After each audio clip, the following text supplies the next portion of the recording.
Mark, welcome to Monitoring the Situation. Eric, it is great to be back. I want to start with something that just happened, which is the Anthropic blackmailing incident. And I first want to tell a brief story, which is my friend Joe Hudson has this concept called the golden algorithm, and the golden algorithm states that whatever you're scared about, you bring it about in exactly the way you're scared about it. So if you're scared about getting abandoned, you'll be super insecure, and then people will abandon you because you're so insecure. This is an example of a literal golden algorithm where people have been so scared that AI is going to be evil and have written about all the ways in which it's evil, and in fact, maybe it's informed something. What's happening there, or what do we find interesting? I haven't studied this one in detail. I've been monitoring other situations, but however, I mean, just what I saw so far, I think I just saw Anthropic's thread. Yeah, I haven't read the underlying material yet, but Anthropic's thread said they trace some blackmail behavior to literally to the AI doomer literature yeah, that it was in the training data. So there are all these scenarios of like the terminate the rogue AI gone wrong that the AI doomer's been writing about for 20 years, and literally Anthropic, of course, which is and of course the company is like half doomer. But apparently, basically, essentially said that their own movement's literature is the thing that's causing the behavior that they say they don't want. So it is a fairly incredible.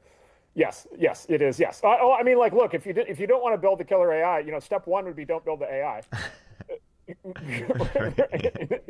It's like, and then step two is like don't train it on all the data that says it's supposed to be, the literature that your movement wrote that says it's supposed to be a killer AI. So yeah, I don't know. Yeah, it's like your golden algorithm coupled with like the snake eating his tail, coupled with I don't even know. Like the whole thing is so bananas. Yeah, yeah. The I mean, I can't resist. If I can act out memes, of course, it's the scream meme, right? Which is, the calls coming from inside the house. yeah, yeah, exactly. The speaking of other situations, another thing you've been talking about recently is the concept of suicidal empathy. And Matt Kramer had a good quote, which is, if the empathy you have doesn't make you more forgiving, more accepting of other people's spiritual sovereignty, or more understanding of people who don't want to think or live the same way you don't have empathy. You have empathy TM. Why have you been thinking about this concept? Yeah, so there's this really brilliant Gad Saad, don't exactly how to pronounce Yeah, it, Gad Saad. So he's got this new book coming out on so-called what he calls suicidal empathy. It's sort of this idea that there are kind of these social justice, kind of social reform movements. Then it turns out they have, sort of severe, sort of negative consequences.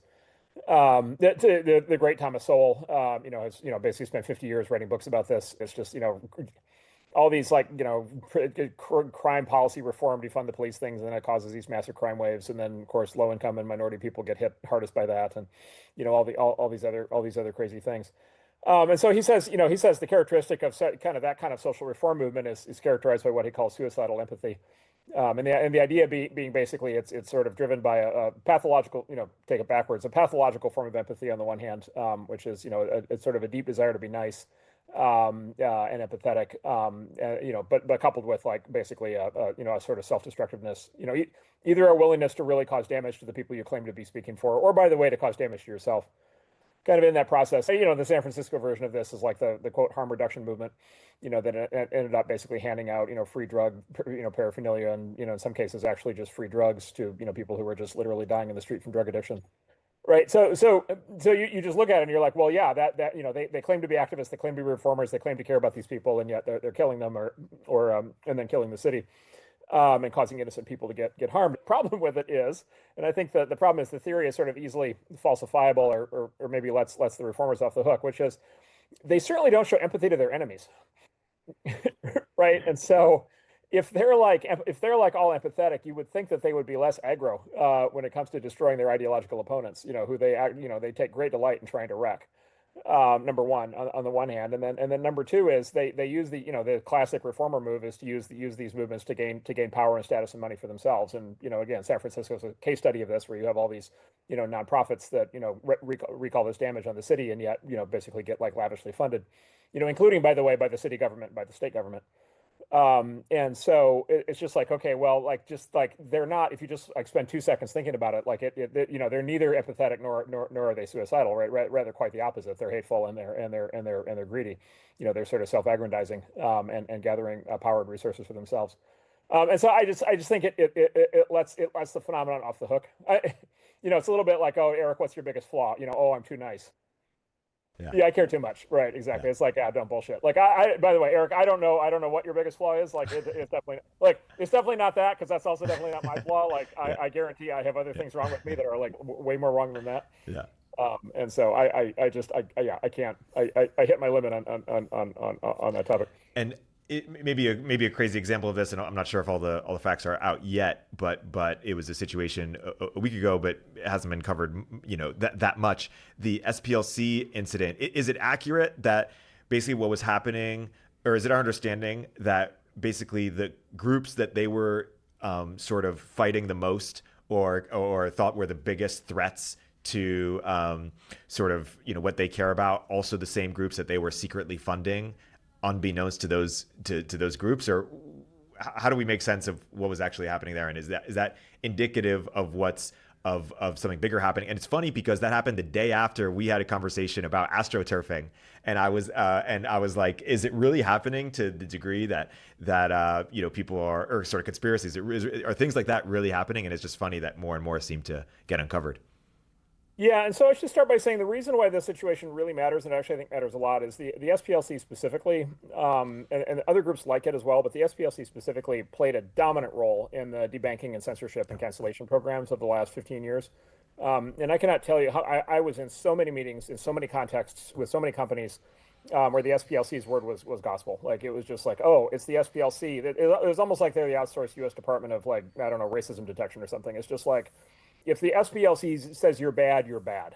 And your bad means you get kicked off of all the social media platforms. It means you get debanked. It means you can't get a job. It means it's just like total, absolute, like, social and economic death. And in my view, I've been very vocal on the debanking and censorship topics. In my view, that includes, very deeply un-American, and I think in many cases unconstitutional removal of both free speech rights, and also literally the ability to bank. And in fact, our partner Ben's father himself was specifically tagged and attacked by the SPLC for unfairly, very unfairly, for being racist, and was himself debanked, and really, like, directly threatened his livelihood, in a really egregious way. And then by the way, the significance of this is, of course, it's not literally the U.S. Department of Racism. It's actually arguably worse than that. It's not a government agency, and so it's not subject to, like, any level of government oversight. It lives in this kind of twilight world where it gets to do, fundamentally gets to do whatever it wants. This thing that dropped is that they've been now criminally indicted by the U.S. Justice Department. And I should say the indictment reads like a novel. I want to say, all of the things that are in the indictment are allegations, and innocent until proven guilty, and so forth. Yeah. Yeah. So the Charlottesville riot in 2017 that played such a central role, in our politics, at the time, the kind of the famous "they're good people on both sides," kind of thing, which was like one of the big crises of kind of that era. The SPLC was directly funding, evidently, allegedly, they were directly funding one of the organizers of the January 6th riot. And apparently they were also paying for transport, for rioters to go to the Capitol. Right. And so, like, if this is true, yeah, I mean, what could you conclude if this is true? Well, number one is, like, the allegation is they broke the law in doing that. There's additional allegations in the DOJ, indictment that they committed, various kinds of money laundering crimes, other kinds of crimes, and so that's a big deal. And then I've been asking the obvious question, which is, if any of these claims are true, what did their donors know? Also, by the way, the companies that worked with them, what did they know of what was happening? And so I do wonder whether there's like I wonder whether over time what we're going to discover is this was a sort of sprawling network, and so I think this needs to be fully undressed. Look, the other thing is, this raises the obvious question is, were they the only one? There have been rumors for years, there's been rumors for years on this. By the way, there's been incidents like this in the past, like, this isn't the first time this has happened. But if the allegations are true and the SPLC was doing it, I think it raises the very direct question of, like, okay, who else was doing it? It's hard to believe they were the only one. Yeah. And so who else was doing it? And then, yeah, and then we're back to our astroturfing thing, which is, yeah, were they constructing the boogeyman, that they claim to be fighting? And by the way, and this is where you get into the sort of self-interest component of it. This is where you get back to the suicidal empathy thing, which is like, okay, how suicidal is it if you're the anti-KKK group to fund the KKK? Like, I don't know, maybe it's suicidal if people find out about it, but if they don't find out about it, like, that's like the opposite of suicidal, because, like, wow, like, wouldn't you like to get to, like, if your group's entire purpose for existing is to fight an enemy, then you need to make sure that that enemy exists. To do that, of course, you would fund them. And so, yeah, I don't know, what is that? That's like the reverse of the snake eating the tail. It's the, sort of you're creating a self-fulfilling prophecy. Yeah.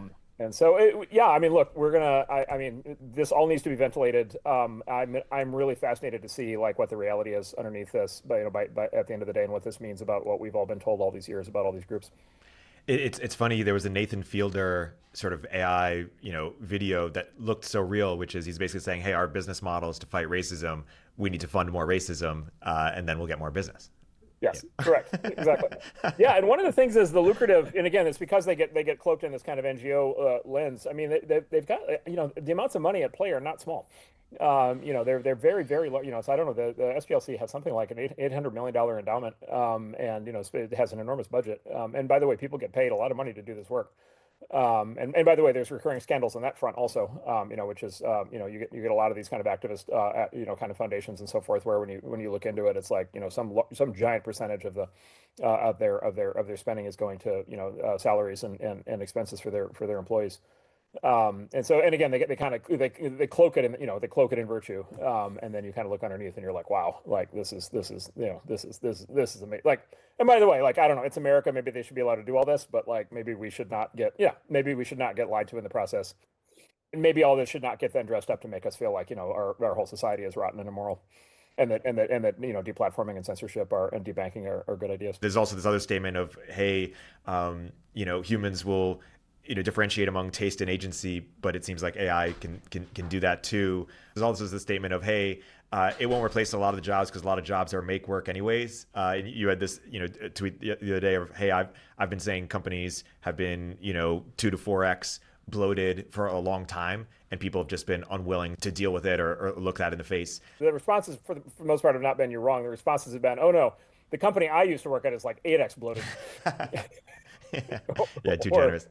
Right. Or yeah, too generous. Or, they're not, or by the way, the nonprofit or the, whatever kind of institution, agency I used to work for. Well, Twitter proved it, right? Cutting 70% or 80%, and then it's running, better or as good as it was before at least. And it's probably not it's not the exception. I mean, look, I don't even know, and if I knew, I wouldn't say, but I think Twitter's way down from the 80%. I think I don't know if the number, for sure the number has a 9 on it, if not a high 9s. So yeah, no, he's as usual with Elon, he's really demonstrated, he's really forecasted the future through his own actions. So a couple things. So one is, I mean, look, there's just this endless, I mean, there's literally been a 300-year argument about mechanization, industrialization, technology, computers, software, replacing human labor, causing unemployment, lower wages and unemployment. It's been a 300-year argument. Quite frankly, I'm even wondering at this point whether it's even worth having that argument, because people really, really deeply don't want to hear it. Yeah. And what I find is I go through it. Many other people, by the way, there's great books on this topic, and there have been for hundreds of years. People have talked about this for a long time. This is one of those things where people really don't want to hear good news. They just keep repeating the same fallacy over and over again. If you live in Silicon Valley or work in San Francisco, you undoubtedly have friends who are, computer programmers. Those friends, some percentage of those friends are early adopters of AI coding. You can just observe their behavior, and of course, if you believe in the kind of the Luddite kind of zero-sum argument, you would expect that they would be working less and less, and then rapidly becoming and getting paid less and less, by the way, and rapidly becoming unemployed. And in fact, the observed behavior of what's happening is very clear, which is the opposite, which is those people are becoming what we now refer to as AI vampires. By which I mean the individual programmer's productivity. An individual programmer who uses Codex or Claude Code or one of these AI coding systems, just the thing that you just now see over and over again on the ground level is they're working harder than ever. They're working just like more hours than ever. And then the AI vampire thing is literally this thing where they stop sleeping. When you talk to them, it's actually really funny because they're and I have a whole bunch of friends like this. You and I have partners at the firm who actually have never coded, who are now ripping out software like crazy. And again, they've turned into AI vampires. You got, of course, the phenomenon, which is sort of exactly what classic economics would predict, which is if you increase marginal productivity of the worker, you don't have a diminishment of human work, you have an expansion of human work. You make the worker more productive, therefore the worker works more and gets paid more, and there are more jobs in the process. And so it's the opposite of what all the doomers say. So we're seeing that at the level of these individuals, and then by the way, what you see kind of inside companies, inside employers of these individuals is, of course, these people are now in even more demand than they were before. They are garnering higher salaries than they were before. And then by the way, their productivity is just starting to ramp up, right? And we're seeing comp for those people ramp up quickly. And so it's just kind of staring us in the face. And coding, of course, coding is like the first domain in which this has happened. Now people want to project forward and say this is going to happen in every area of knowledge work. I think you can predict a similar outcome. And then that gets us to the bloat topic, which is, of course, the other thing that's happening is, of course, companies announcing big layoffs. They're reducing their workforces or really nuking them because of AI coding. And I guess there again, this is like maybe the inside baseball take on it is every major Silicon Valley company is overstaffed. Every major Silicon Valley company's been overstaffed basically forever. They all know it. There's a whole variety of reasons why it's the case. I think this is true basically of just like corporate America broadly. Companies broadly. We can talk in detail about why that's the case because it flies in the face of the idea that these companies optimize for profits, which they definitely do not. The one thing that is the least true claim in the world is that companies are optimized for profitability, which is 100% not true. If you want to do a big cut, if you want to take out, whether it's 15% or 40% or whatever, like obviously you want to scapegoat, right? You want to peg it on something. Of course, it's going to get pegged on AI. And again, I should say, like, it's not like it's just like a straight lie. Like it is simultaneously true that there are these massive, for the same amount of coding, you can now have fewer people using tools. Like that is true. And so do you need as many aggregate number of programmers if you're generating the same amount of code? No, you don't. And so you can take out people on the other side. And so there is truth to that. But what that misses is what happens on the other side of that, which is, of course, you're not just going to be generating the same amount of code in the future. You're going to be generating a lot more code. You're going to be building a lot more products a lot more quickly. And that's going to fuel enormous amounts of employment growth on the other side. And so I think you're seeing both phenomena play out, and you kind of have to read the announcements coming out of these companies in code because of the kind of the way those two dynamics are crossing.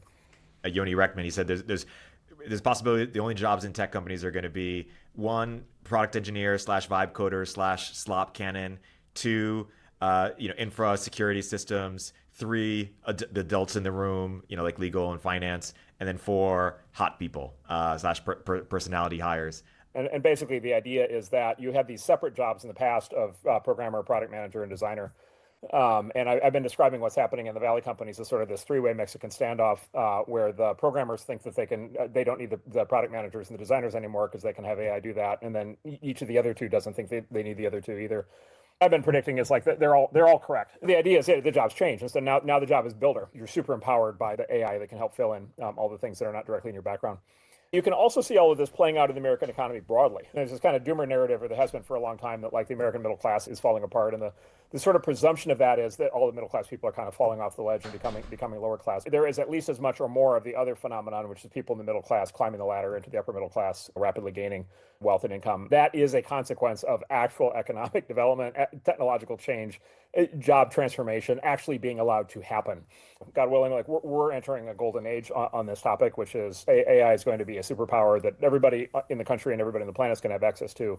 Everybody's going to become far more capable at whatever it is that they want to do, test, which is they're going to try to prevent all this from happening. And again, I think the data is already in there, which is they've been falling very badly behind economically, and they're going to continue to fall further and further behind the U.S. We'll continue monitoring right after this message from our sponsors. At MTS, we are always monitoring the situation in enterprise software. And right now, the situation is this. When AI code generation first emerged in 2022, NVIDIA master inventor and Harvard engineer Sid Pardeshi took a contrarian stance. Inference time compute and agent orchestration, not pre-training, would be the key to unlocking high-quality AI-driven software development in the enterprise. He believed the real breakthrough wasn't in how fast AI could generate code, but in how deeply it could reason to build enterprise-grade applications. While the rest of the world focused on copilots, he architected something fundamentally different. The first autonomous software development platform leveraging thousands of agents that is purpose-built for enterprise-scale codebases. Blitzy is unlocking 5x engineering velocity and delivering months of engineering work in a matter of days for Fortune 500 leaders right now. Transform the way you develop software. Discover how at blitzy.com. That's BLITZY.com.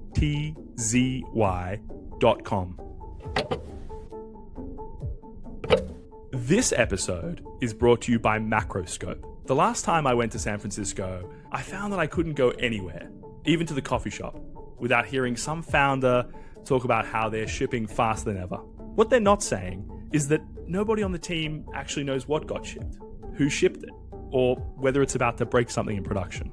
Macroscope is the AI code-based understanding company, and they fix that. They have 3 core products. The first one is Status, the best way to understand what's happening at your company and what all your engineers and agents are shipping. The second one is Code Review. All this extra code being shipped needs a robust defense layer. Macroscope is the highest signal code reviewer with the least noise. The third is Agent, a single layer of intelligence that synthesizes all the tools in your stack, issue management systems, code, docs, logs, and more, and answers questions, takes actions, and automates workflows for your team. Like an omniscient, always-on, uber-capable senior engineer, plus a product manager, plus a TPM, plus ops person that helps your team be 10 times more productive. Head to macroscope.com/MTS to get started. That's macroscope.com/MTS. You tweeted the other day, sort of the opposite of AI psychosis is COPE, AI COPE. So maybe COPE. you can talk about both sides. So first of all, the AI Psychosis Summit did in fact happen. I was not there, but I am assured that it did. Some very, very smart and creative people put that on in New York, I think late last week, I think maybe about a week ago. It was it's essentially an art project. And it was basically artists and creative people who got together and like fully indulged their AI psychosis in the form of creating new art using AI. There is a real split that's developed in the artistic community, the creative community in Hollywood, and there are people who are staking out kind of very extreme positions on pro-AI, anti-AI. It's generating a lot of heat. So AI psychosis is a pejorative. So AI psychosis is the idea that basically people get whammied by the AI. The classic example is through what's called sycophancy. You tell Claude you've discovered a new idea for an anti-gravity machine, and Claude says, "That's amazing! Like you've achieved a giant breakthrough in physics. Like nobody else has ever thought of this before. You are an underappreciated genius, and it's so unfair that you couldn't get admitted to the physics department at MIT. They're all going to feel like completely stupid when they see this work that you've done." Kind of people go down this rabbit hole. In fairness, I should also say, like, if people are prone to delusion, and an AI is overly sycophantic, like then it is going to feed delusions, and so there is kind of a kind of serious element to that among people who are kind of predisposed to that kind of thing. The other side of it, which is like AI cope, is classifying anybody who has a positive experience with AI as being an AI psychosis. AI cope is this thing where concentrated in certain places on the planet, where people are just like absolutely hell bent on proving to themselves and to everybody else that this whole thing is a complete, fraud, fake, there's a term, stochastic parrot, AI is fake, it doesn't work. And if anybody's having a good experience, they must be full of it. And so that's the AI cope. And I would describe the AI cope as people who are basically dismissive. And then AI psychosis is the people who get really mad. And then, fast forward to May of 26, and we have, just absolutely stellar models now to get kind of deterministic, high quality work out of these things. The Social Science 101 textbook will tell you that you cannot just ask people what they think. What you want to do is you want to look for the gaps between what they say they believe versus what they actually do. And this is true like universally for all form of human behavior. And so what happens is, of course, people don't know this or they forget this. And then what happens is there's literally just like a poll, and somebody does a poll. And then the poll comes back with like results, and it looks like, in the results, it looks like, oh, if people say that, then that must be the case. But then you get into this thing, which is like, okay, first of all, you're asking them what they think as opposed to watching their behavior. And there's potentially a huge delta there. And this is one of the reasons why you have to look at what people do, is because you can make a poll say whatever you want. In fact, there's a whole category of poll that's called a push poll. Push poll, POLL, push poll, which is you word the questions in a way to generate the answers that you want. So it's really, really dangerous. And then you overlay on top of that the media environment. And of course, the media environment is, as you and I have discussed many times, like what is the thing the press hates the most in the entire world? Is tech, and of course, what is the vanguard of tech right now? And one of the things is AI. And so of course the press hates AI with the fury of a thousand suns. And so the press is running this sustained kind of fear campaign on AI. The recurring usage patterns, consumptions are rising over time. Which is really important, and people love it. The usage numbers are speaking for themselves. The growth rates of these companies are speaking for themselves. And so basically, what you have is you have this Project Fear campaign, And I would say, maybe two things added onto that, which is, number one is it's like the thing that is, I would say, not helpful is that the companies themselves have been running the fear campaign. And so, the fact that certain companies have been, sort of for a variety of reasons running a fear campaign is certainly not helping any. And again, it's this weird paradox is they're running the fear campaign while they're actually building the thing that they tell everybody to be afraid of. And so, there's again a little bit of a watch what I do, not what I say. And then it's like, yeah, should the industry have like better narratives? Like, yes, almost certainly the industry should have better narratives and better spokespeople and so forth and so on. But just like, okay, like, fine, yes, I'm sure that's true. But having said that, it's not like that would make the fear campaigns go away. It's not like that would make the press coverage go away. It's not like that would make the sort of fake polls go away. I'll close on one final polling observation, which is David Shore, who's by the way, a very left-wing, very progressive pollster, but very well respected. Just did a different kind of poll, I think much more properly constructed, where he asked Americans to stack rank the issues that they really care about. And I believe I'm pulling this out of the top of my head, but I believe AI ranked as number 29. And so, and again, it's just sort of like once you get out of the bubble of like everybody must hate and fear this stuff, it's just like, oh, of course AI ranks as number 29 because like it's having no tangible impact on anything relative to issues 1 through 28, right? Like just obviously Americans are dealing with like more important issues in their daily lives than AI. Like obviously, like they're dealing with energy costs and they're dealing with crime and they're dealing with like any number of drug addiction, like any number of other things. They're more worried about. Speaking of things that are not urgent on people's day-to-day life and yet capture the imagination whenever there's news about it, UFOs. So there was some news that came out.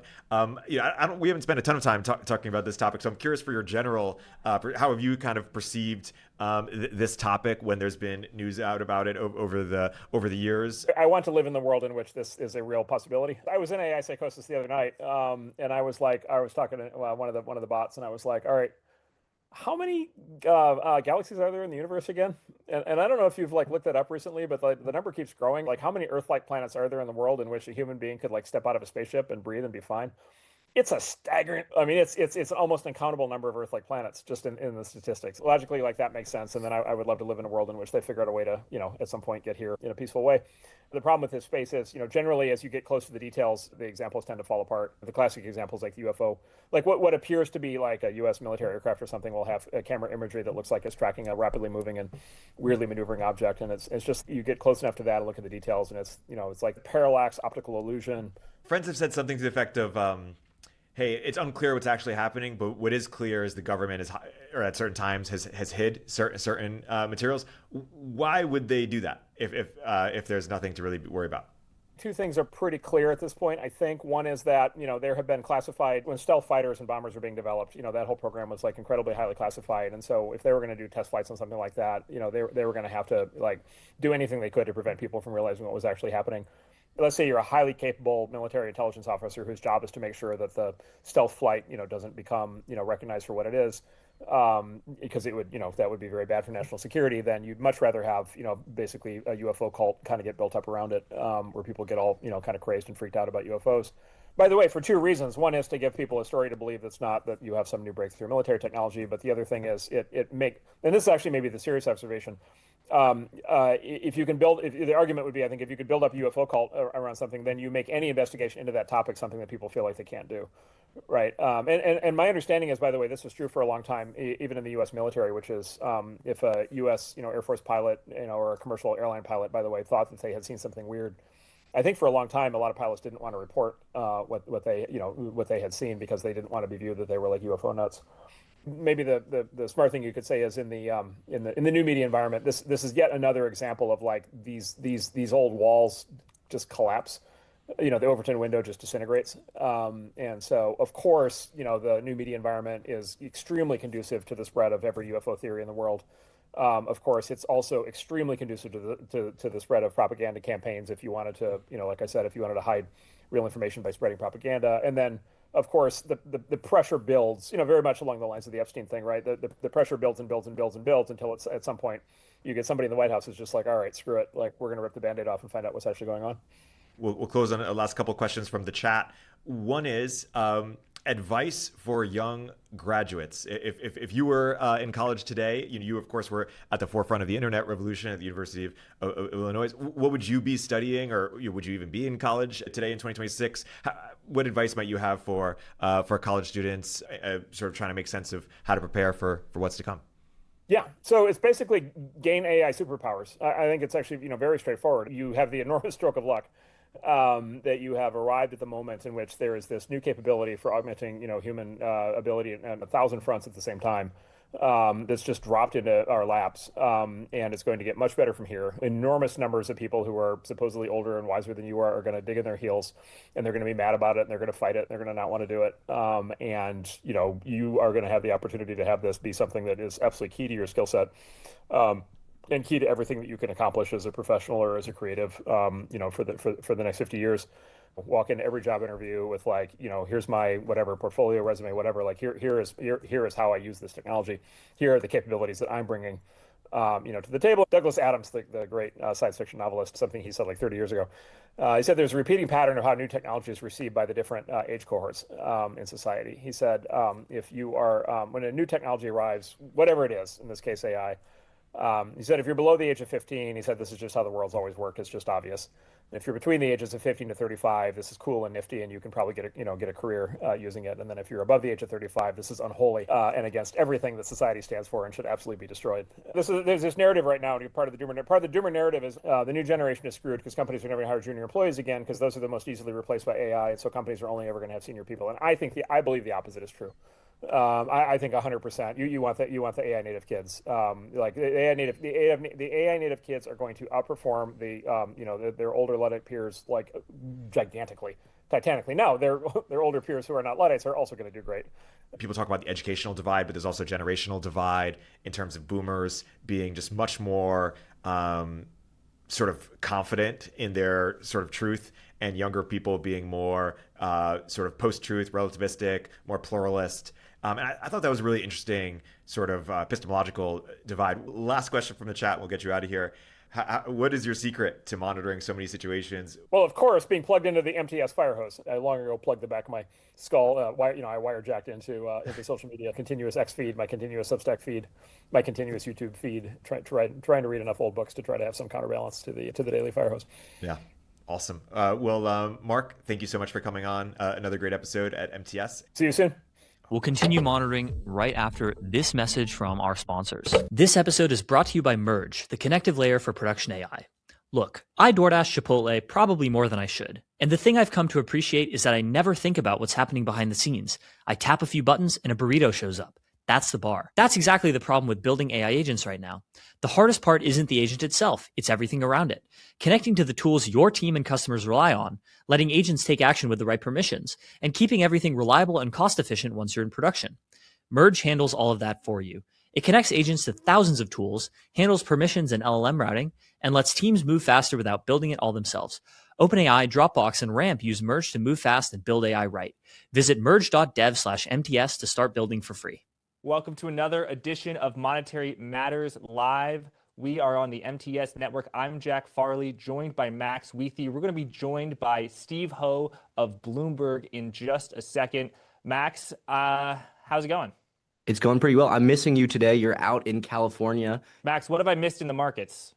It has been another day of massive outperformance from semiconductors. Overall, I was just looking to see this week because we did see a bounce from software, and the S&P is up 2.3% this week.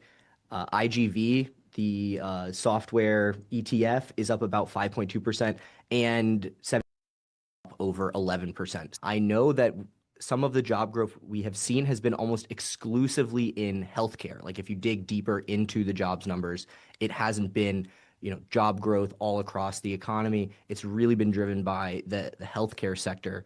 Did we see another healthcare-driven job sprint? Don't know, but I just know, Max, when you have a very strong jobs number, you get no reason to cut rates. So Nick Timmerose, who's actually at the event, chief economics correspondent for the Wall Street Journal, talking about how all of the big banks are taking their cuts off the table. So Bank of America, Citigroup had been expecting 75 basis points, and now they're only expecting one. I mean, Deutsche Bank is now expecting no cuts at all indefinitely. So the cuts have been being priced out of the curve. So the market was pricing in a lot of cuts that now are not here. I mean, we have core inflation at 3%. The price of oil is at $100. The labor market is, the data that we got today, like doing just fine. I think it's the first data set in over a year where we had back-to-back positive numbers. So I think because of Trump, the jobs numbers have been a little bit different. So basically, not a non-farm payroll, like a 300,000 non-farm payroll addition in Biden is not the same as in Trump, basically because of immigration. Trump has a very tight immigration policy. Biden had a very loose immigration policy. And as a result, you got just a lot more people under Biden. So that basically means you can have fewer jobs added per month under Trump because of the tighter immigration policy and not have unemployment rate go up. So some things I think some economists say, we'll see what Steve's take on it, is that it really is the unemployment rate that matters. And so the unemployment rate technically did budge up today from 4.2% to 4.3%. But I have to say, Max, it's been like 4.3% for several years now. Like the 10-year yield, this is something that has not really been moving. I think it moved in 2022 and 2023. But not a whole lot of things. So I don't know, Max. I wouldn't be shocked if the actual labor market is worse than what the numbers said today. Just in terms of, you've seen very negative headlines from what's the company? Several companies, announcing layoffs. I mean, we spoke to Coinbase yesterday. In their letter a week or so ago, they said that they're laying off a significant percentage of their staff. So I just think that whether AI is truly displacing labor, it is being used as an excuse for executives to cut labor. So it's either is this revolutionary tool that is rendering some percentage of the workforce not needed, or corporate executives to say, you know what, I kind of already was a little bit overemployed, and I'm going to use this as a pretext to do something that I wanted to do for a while. Yeah, I think there's definitely some of that. I know when we were going through the return to office period, that was definitely something that people were using, where it was a way to basically lay people off to say, you're going to have to return to office, and if you don't, then we're going to be let go. And it's what didn't really count as a layoff. In this case, these are actual layoffs. I did pull up an article from Bloomberg actually talking about the jobs number, and they said it was led by healthcare, but we are seeing broadening out. So in 2025, healthcare accounted for, I believe, over 100% of the jobs gain. So we lost jobs across other sectors of the economy, and healthcare actually carried a lot of the job gains. And so they were saying the advance in hiring was led by healthcare, which has been the primary driver of job growth. But transportation and warehousing, retail, trade added the most jobs since 2024. Couriers and messenger services added almost 38,000 jobs, the most since 2020. Manufacturing unemployment fell slightly. So, we're not quite seeing the manufacturing resurgence that the tariffs were supposed to bring to us here, but we are getting more people delivering for DoorDash, it seems. So some of that job growth, couriers and messengers, might be people who are the ones who are getting laid off, who are switching and finding temporary work instead of that full-time employment. Max, a story I was just flipping through while I was at the conference, is that Broadcom is going to is considering borrowing in the private credit markets $35 billion for AI build-out capex spending from Apollo and Blackstone. I mean, $35 billion is just such a large amount of money. Like, it's 1,000 times more than 35 million. And that's just a very large amount. It's funny, I think of Broadcom as a NVIDIA of like, they would never need to borrow money because they just have so much cash. But apparently that isn't the case. I should say NVIDIA, because some people online say, if you say NVIDIA, you don't know what you're talking about.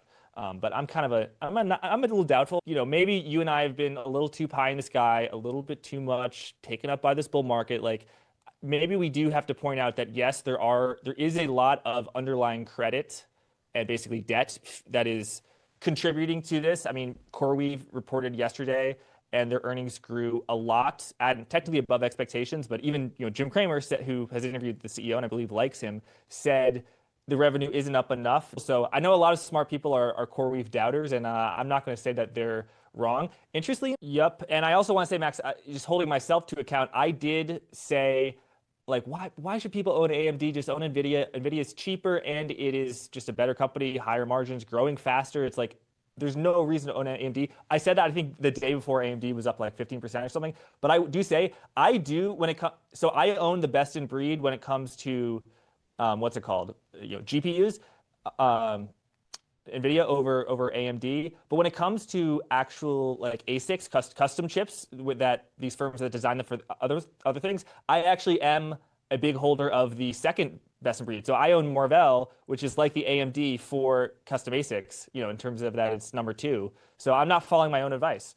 Now Marvell, has that stock has been working out, but yeah, I don't know. Yeah, it's interesting. I just pulled it up. Nvidia, I mean, been very sluggish this year, up only 15% year to date. SMH semiconductors up 57%. So really underperforming semiconductors broadly, and then AMD up 112% year to date. So a broadening out of the rally indeed. We are going to be talking with Steve Ho in just a minute about how much of the move in the index is attributable to X number of stocks that are the top of it. Well, the S&P is top heavy. It's market cap weighted. Of course, if the big stocks are up, they're going to contribute more than the smaller stocks. It's a fact of construction. But that doesn't mean necessarily that the bottom half is not participating. So with that being said, why don't we bring on Steve? Let's do it. We're joined by Steve Ho of Bloomberg. Thank you very much for having me, guys. Yeah. Steve, if I could first ask you, could you just retweet the mainstream, if people can see this now, of just comparing the little baby bubble we've had in AI in the Big 10 to previous bubbles in the Nifty 50, railroads, Japan, the tech bubble of 1999. So 40% of the AI Big 10 market cap is now in the S&P 500.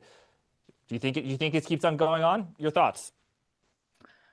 Well, I think it was January of 2025. Like whenever I came on your show, we chatted about Treasury debt issuance and speculated whether or not Secretary Scott Bessent was going to carry on with the debt issuance policy that he had criticized so much. At the end of the show, I think that we will see a full repeat of the dot-com bubble. And I think that's what we are witnessing. I've been using the word bubble since 2023. So I have a different, I think, usage of the word bubble than most people. And whenever I use the word bubble, people get mad at me because they presume that I'm somehow predicting some sort of a crash or being bearish, when I'm just describing I think a fact of reality that this is what happens in financial markets, and it's a full cycle. Clearly, we have had a pretty extraordinary rally in AI thematic, names since 2023. So Yes. You said it was a bubble back in 2023. What did you see then that led you to believe that it was going to become a bubble and that you were comfortable calling it a bubble that early? Well, 2023, I didn't coin the term. And in fact, I'm just only using the word bubble as a way of conservatively operating, through this period of the market, right? People were already calling it an AI baby bubble.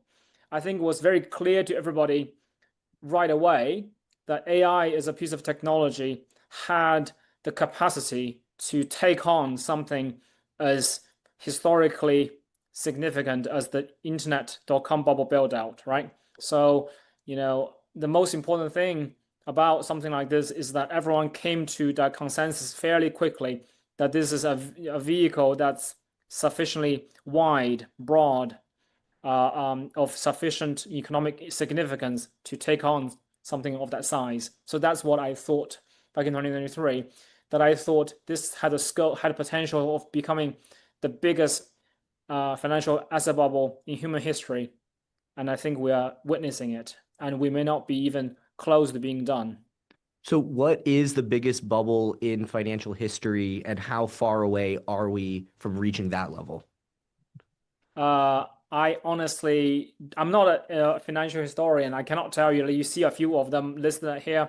I think bubbles are I say dot-com or Japanese bubble of like 1990. The railroad thing, I'm reading a book about it right now. It wasn't mainstream enough now. Like there weren't just that many public. Yeah, I think the China was mostly a debt bubble. Actually, property sector bubble was probably one of them.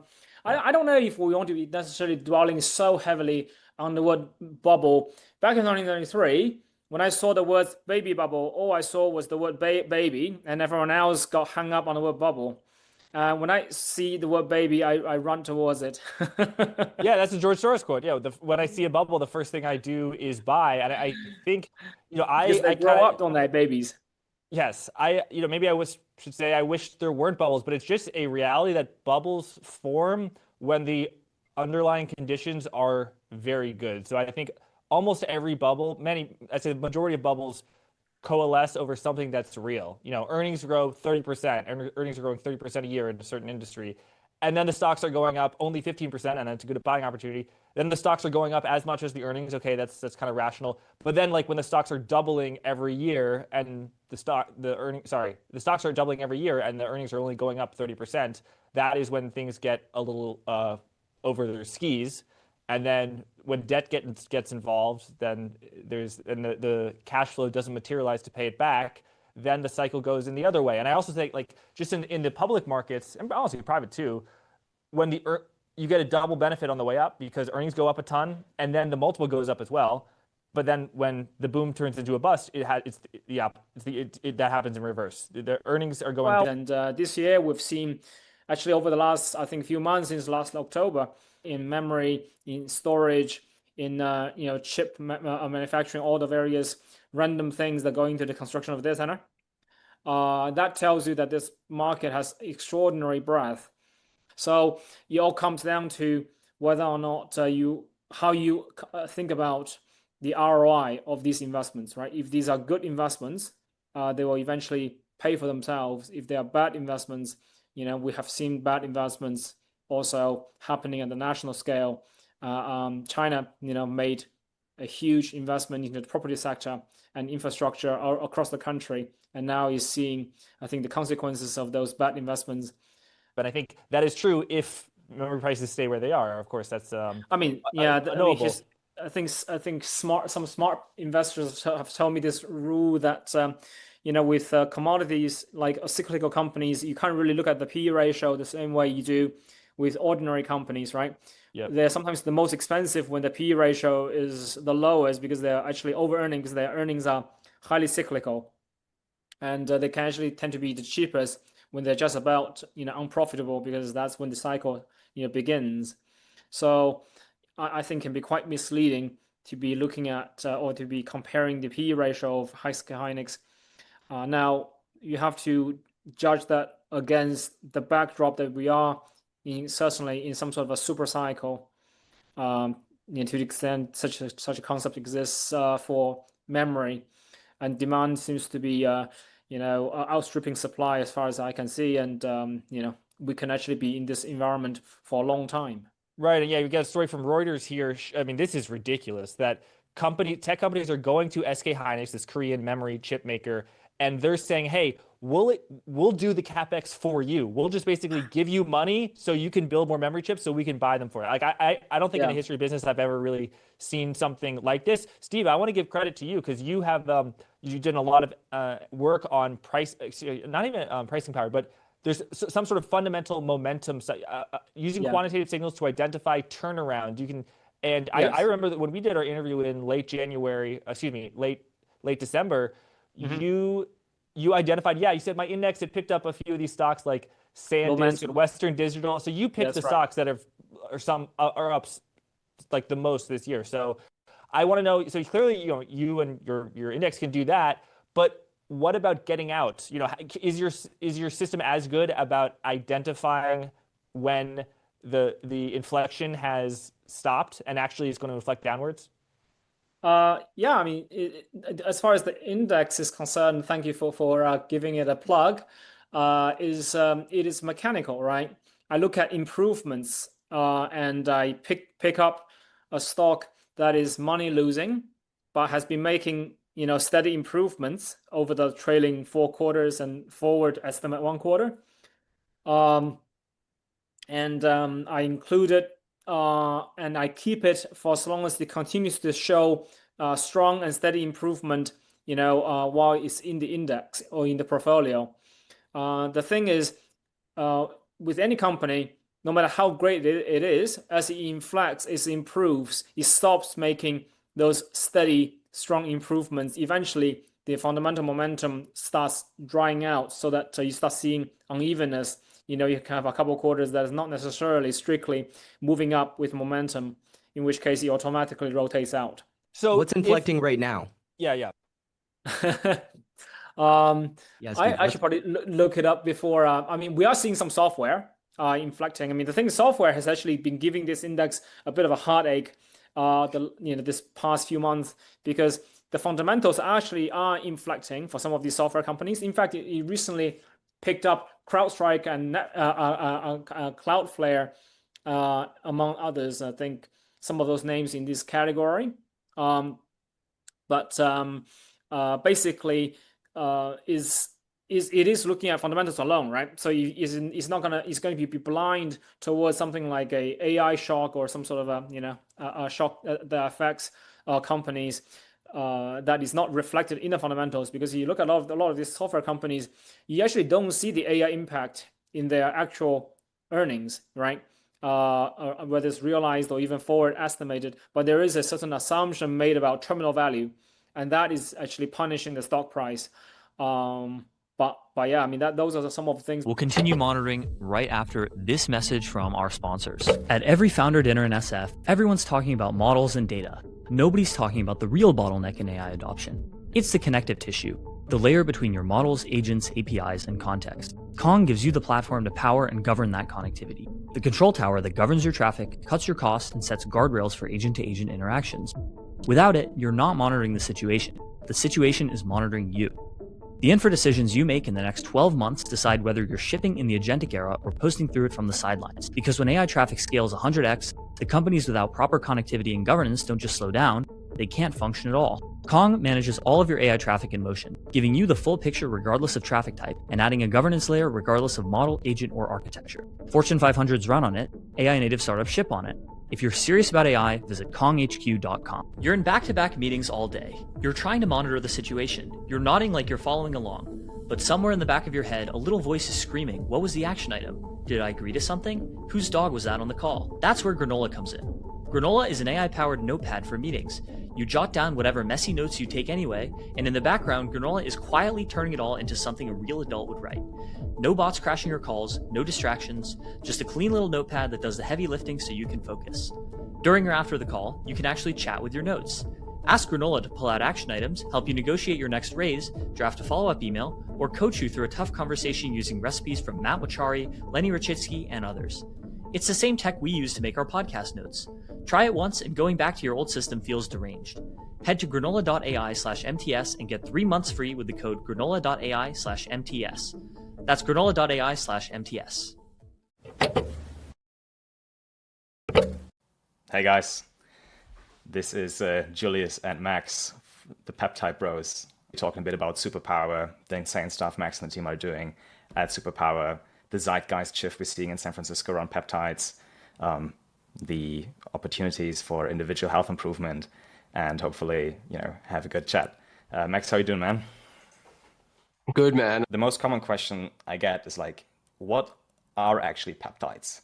So the way everyone describes them is short chains of amino acids, and I find that just a complex way of understanding them, right? So the way I kind of like to think about it is, if you get whey protein or collagen protein, and you turn it over and you look at the ingredient label, and it says 26 amino acids, leucine, a bunch of different, all of those things are amino acids. And when you combine them together, you get either a protein, aka whey protein, or if you combine a fewer number of them together, sub 40 of them together, you get a peptide, so a small protein. So creatine is a peptide. Collagen is a peptide.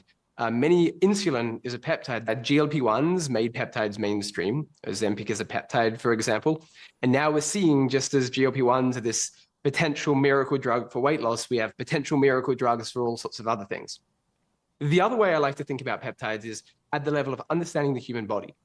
So a very oversimplified view of the human body is we have DNA, which encodes for RNA, which produces proteins and peptides, which regulate many biological functions. So the way our body's biology is regulated is actually through proteins or peptides already, which is part of why these are an interesting modality of medicine. Fascinating. And this leads me down the interesting path of individualized and personalized medicine. You've been taking your own health in your own hands. You suffered from sleep apnea, or at least you had problems falling asleep. You've been on that path for probably more than a decade at this point, right? So what was kind of your aha moment of rediscovering peptides? Because we have to be fair, sure, Ozempic and now retatrutide have been around for a comparatively short period of time, but bodybuilders have been injecting tesamorelin and sermorelin before that for 30, 40 years. What was the moment where you were like, these interesting small molecules are so impactful for me? Totally. So 2 years ago, I was showing our chief longevity officer my supplement stack, and he's reasonably conservative, very well reasoned, Stanford cellular biologist, Harvard kind of MD, MBA, has been practicing for some time. And he was like to me, Max, look, I get it. I get that you're taking all these supplements, but you really should be looking at peptides because they can do far more than supplements. The risk reward profile seems to be very high on many of them. So you really should be exploring peptides. And at the time I was peptide skeptical. I'm like, I don't know. I don't want to inject myself with these things. Some of them are quite unknown, etc. So what I did is I spent time going to the best doctors I know in the US. And I sit in this very privileged position where at Superpower, I get to meet many of the best doctors in the country. And what I do with many things is I go to these doctors and I say to them, what do you think? And normally when I bring these doctors something, half of them love the thing and half of them hate the thing. Now, you can bring them red meat and half of them are like, yes, red meat's the best ever. And half of them are like, no, it increases mTOR and can increase cellular aging and cancer growth. Right? It's divided. When I brought them peptides, it was almost unequivocal. Just about all of them thought peptides are a really interesting therapeutic modality. Just about all of them had recommended and used peptides in their patients, some of them for multiple decades. And that was the catalyst to make me personally interested and to cause me to start actually trying on myself and then seeing me, N of one, what actually happened to me. Yeah.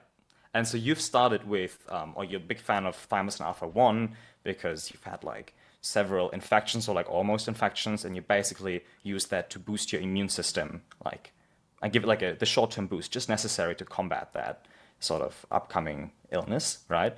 Can you walk us a bit more through how your peptide protocol has changed from the first, how have you started? How dipping your toes into the cold water of peptides, and how have you expanded? And I'm asking specifically because we have mutual friends who inject themselves with probably at this point grams of SS31 per month to get the mitochondria to buzz all day.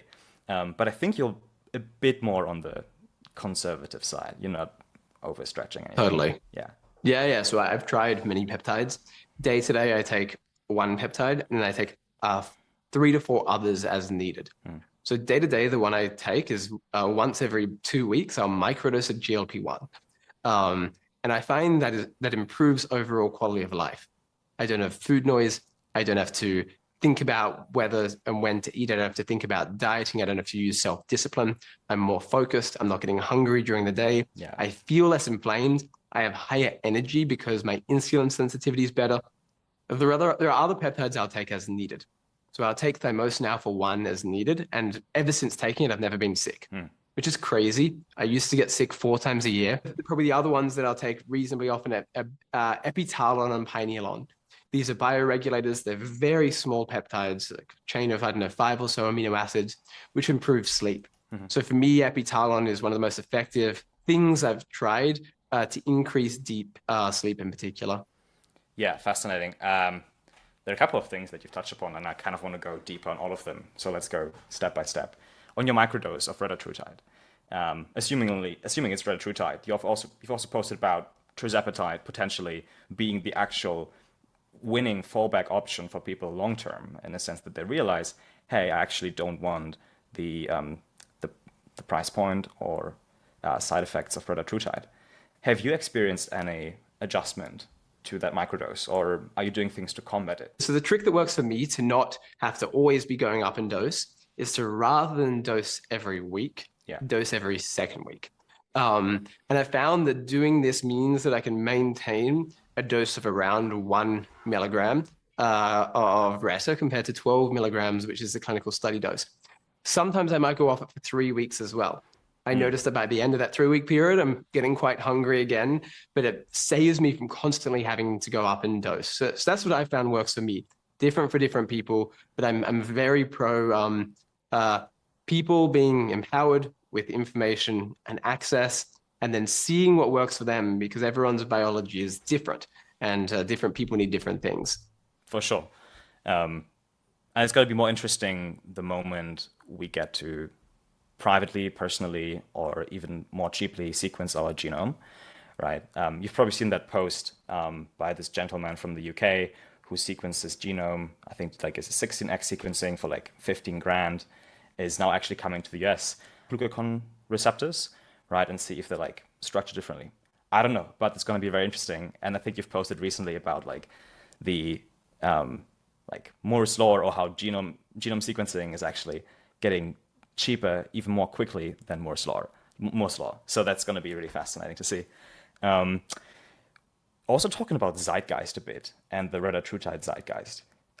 I feel there's a bit of a transparently dichotomy between what I see on Twitter and what I see in the real world, right? And we know tech Twitter is like such a bubble, and everyone is chasing for likes and status and virality. But when I hear like multiple people posting, including admittedly you, like I'm at a dinner, no one's eating because everyone's on Reddit, I'm like, this to me seems almost a bit like over the top. My experience, and we get to host like a lot of dinners, is people are still very hungry in the evening. So I wonder if you find that to be the case in specific circles, or if you think everyone's kind of trying to attention max for the time being. It depends on the groups who are around. There has been one dinner in particular. I think it was with our team, where I was quite annoyed because we ordered a lot of food and we just left it because half the team was microdosing a GLP-1. Where do you see the economics of peptides go as a consequence?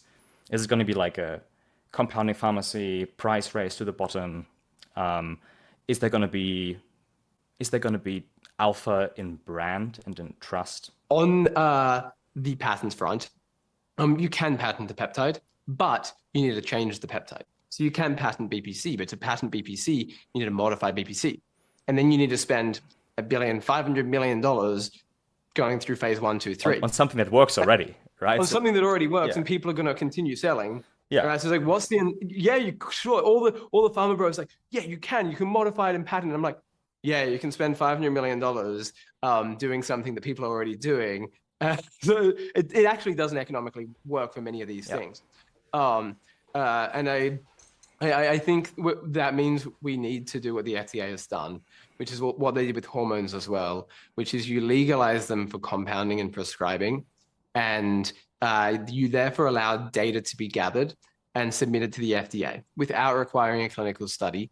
And over time, depending on the review of that data, the FDA can make more and more determinations about the safety and efficacy of these peptides. And again, we saw this with hormones, and I think it was like women's HRT becoming standard of care in the past year or something like that. In terms of the end state market structure, I think that we're going to see a short-term where there are probably three kinds of companies that are viable in the short term. There is this question of whether the end state margin commoditizes there. I don't know. right? If we think the peptides are akin to generic medications, then it commoditizes. If we think that peptides are akin to supplements, which I think is the probably stronger argument, then it's not going to commoditize and there will still be reasonably large margins. But again, it's hard to fully say. Perform new research, acquire research, be the new pharma company for this like generation of wellness-focused rather than disease-focused drugs, etc. So I think we'll see companies succeed, either be a narrow brand, a manufacturer, a distributor, or a research company. Yeah, interesting. I will throw one more in the mix that I find interesting as a short-term app store arbitrage play, which is the peptide tracker.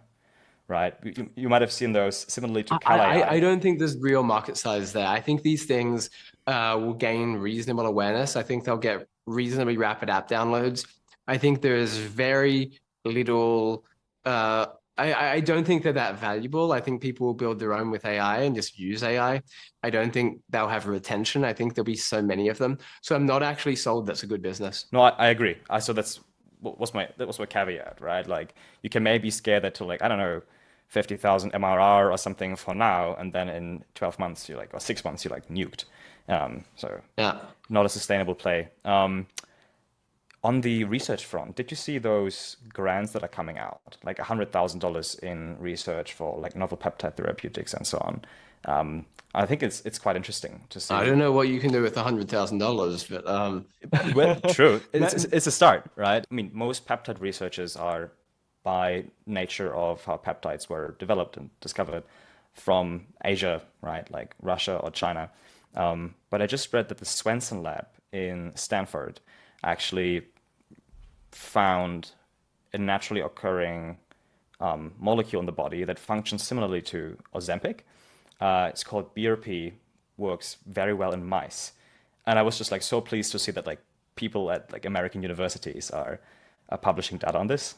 These are the GLP-1s that are leading in that case. And then apparently tesamorelin can help with shredding some visceral fat. Allegedly, you also get more hungry, right?